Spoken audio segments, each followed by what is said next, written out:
How does Bitcoin battle with Bitcoin? What is required to hack Ethereum's parent? How many counterfeit cryptocurrencies China has identified? How to mine on a chicken farm? And let's talk about new projects.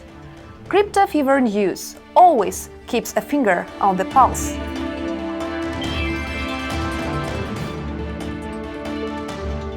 After hackers arranged 51 attacks on the Bitcoin Gold network, the situation kept heating up in the already stressed-up market.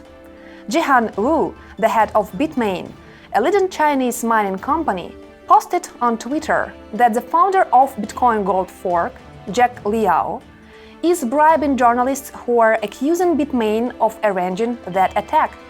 In response, Jack Liao called the Bitmain's founder weak. The co-founder of Bitcoin.org and BitcoinTalk.org, Cobra, decided to intervene in the conflict.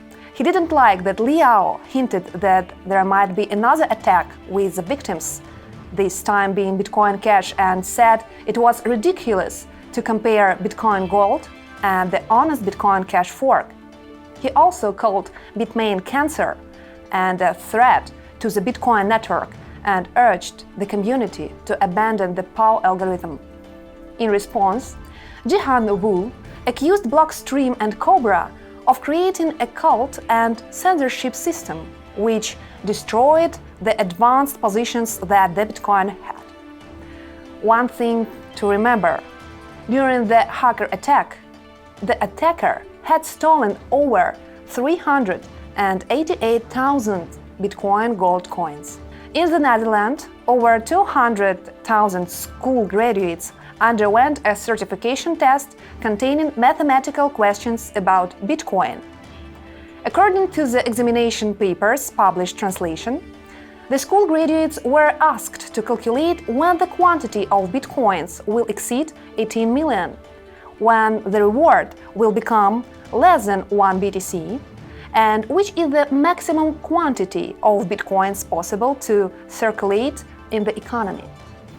Bitcoin questions could get into the exam because earlier Amsterdam court had recognized Bitcoin as a transferred value. So what? Does it mean that we'll see the rise of new school forks in the near future? Perhaps our hype and hamster news king will help us on that one. Alexander, please, do amuse us with something. Maybe you've got anything better than school children. Yeah, I've got something to amuse you. Alright, something that will blow your crypto hype minds.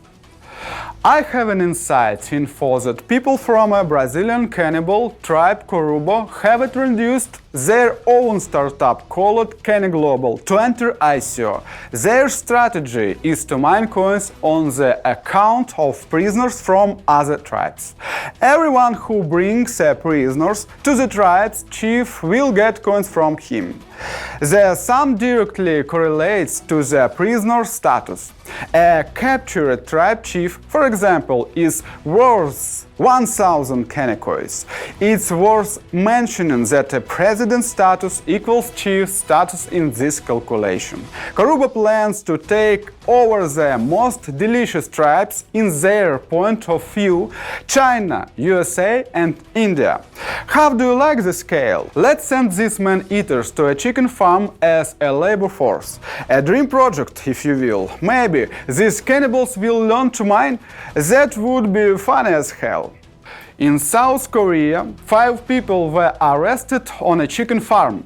In close proximity to the chickens, they've installed mining equipment for Bitcoin and Ethereum. According to the documents, it's supposed to be a semiconductor production plant.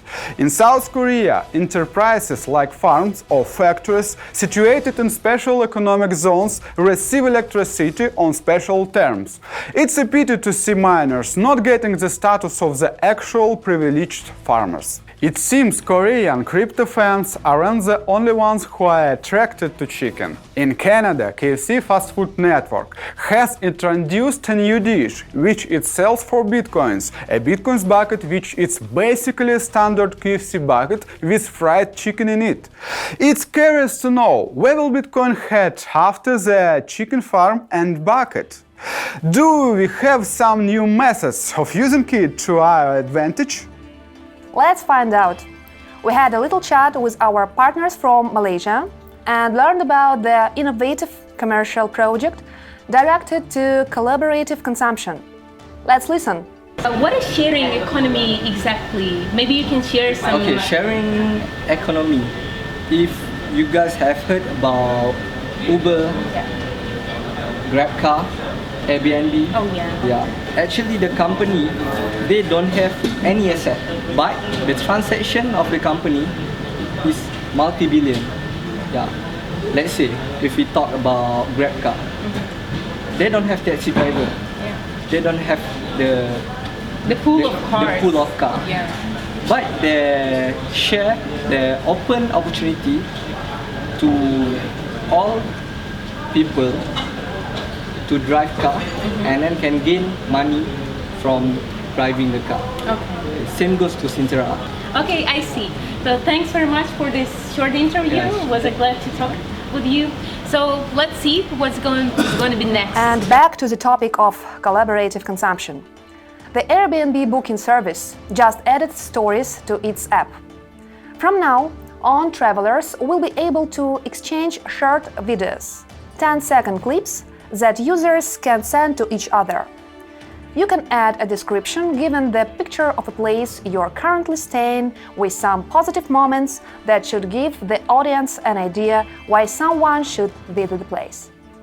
These clips may be combined into one bigger story. The new feature is available on Apple users in updated version of the Airbnb app. This will be also included in the Android version as well. The company is planning to turn the booking app into a fully functional tourist service. 421 counterfeit cryptocurrencies identified in China. The Chinese National Financial Security Experts Committee published a report stating that as of April 2018, 421 counterfeit cryptocurrencies were identified in China. It also gave alarming signs, exposing counterfeit currencies, and stressed that counterfeit cryptocurrencies have no value and are illegal, arguing that many of these platforms don't have offices and their servers most of the time are located abroad. That's why their victims are unlikely to be able to receive any kind of compensation. And finally, let's see if it's possible to hack Ethereum Classic. Hussein Aboud, a researcher at Brazilian University, demonstrated that in order to commit an attack on ETC, it's necessary to have 2.5% Ethereum's hashing capacity, which can be used to produce ETC, and to gain control over more than 51% of the hashing capacity. He says that blockchain networks working on the same PoW algorithms that support larger blockchain projects, like Ethereum, for example, or its fork, Ethereum Classic, are especially sensitive to this kind of attacks, because it's easier for miners to break through the security barrier and perform an attack without any significant losses. And so, with this kind of potential on our hands, we can make fresh, new gains. Subscribe to our channel and stick around. We have lots of useful news to share with you. Sincerely, Crypto Fever News. See you next time.